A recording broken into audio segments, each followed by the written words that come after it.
எத்தனை வருஷம் ஆச்சு அந்த பிஹெச்டி முடிக்கிறதுக்கு? 5 வருஷம் ஆயிடுச்சு நான் முடிக்கிறதுக்கு. நான் பிஹெச்டி வரைக்கும் நிறைய பிரின்சிபல் ஆகிற வரைக்கும் நான் படிச்சிருக்கேன்மா. வேலை செட் ஆகலை, சம்பளம் வந்து 7000 அப்படின்னு சொன்னாங்கம்மா. அதனால நான் போகல.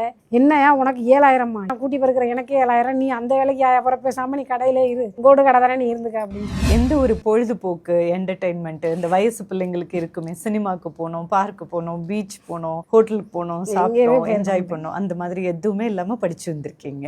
எங்கேயுமே போயிருக்க மாட்டேன். என்னை கேட்டால் அங்கே உள்ள சார் எல்லாருமே சொல்லுவாங்க, நான் வேலை பார்த்தா ஹாஸ்பிட்டலுக்கு எல்லா சாரெலாம் வருவாங்க, திராவிட செல்வி இங்கே வேலை பார்க்குறியாம்மா, படிச்சுக்கிட்டு வேலை பார்த்துக்கிட்டே படிச்சுக்கிட்டு இருக்கியா அப்படின்னு எல்லாரும் கேட்பாங்க. சாப்பிட கூட எனக்கு நேரம் இருக்காது. அந்த அவங்களோட படிச்சிருப்பாங்கல்ல அந்த போர்டு இருக்கும்ல, ஸ்ரீதரன் எம்எஸ்சி எம்ஃபில் பிஹெச்டி அப்படி இருந்துச்சு. இந்த சார் மாதிரியே நம்மளும் படிச்சிடணும் அப்படின்ட்டு அதை பார்த்த உடனே. ஆக்சுவலி நம்ம படிக்கும்போது சொல்லுவாங்க, நீ பிஎஸ்சி படிச்சுட்டு இல்லை எம்எஸ்சி படிச்சுட்டா பெரிய வேலை கிடைக்குமாங்க. அதுக்கப்புறம் இந்த பிஎட் டீச்சர் எக்ஸாம் எழுதுனேன்னா பெரிய ஆள் ஆயிடலாம், பெரிய ஆள். எம்எட் படிச்சுட்டேன்னா இன்னும் பெரிய ஆள் ஆயிடலாம்பாங்க. இப்படி நம்பி ஒரு சார் சொல்லுவாங்க, ஒரு டிகிரி படித்தாவே ஒரு காலேஜில் தங்க யாரும் படிக்க மாட்டாங்க, ஆனால் திராவிட செல்வி இந்த காலேஜை விட்டு போகவே இன்னமும் சொல்லுவாங்க.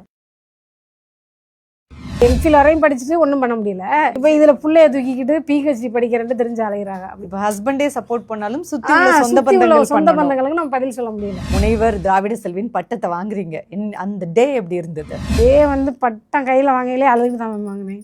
ஏன் நம்ம அழுது படிச்சதெல்லாம் போதாதா? அது யூனிவர்சிட்டியில் வந்து அப்போ வேண்டான்னு நினைக்கிறேன் மேம். காய்கறி கடையில் எப்படி சந்தையில் நிற்கிற மாதிரி நின்றுட்டு ஒரு 10 பேருக்கு அழைச்சாங்க. அப்படியே போக கூட்டம் அதிகமாக இருந்தோடனே அவ்வளோ வேதனை. நிறைய பேர் கஷ்டப்பட்டு தான் பிஹெச்டியை படிக்கிறாங்க, அவ்வளோ இது இருக்குது. ஆனால் அந்த டிகிரியை போயிட்டு அங்கே வாங்கும்போது எனக்கு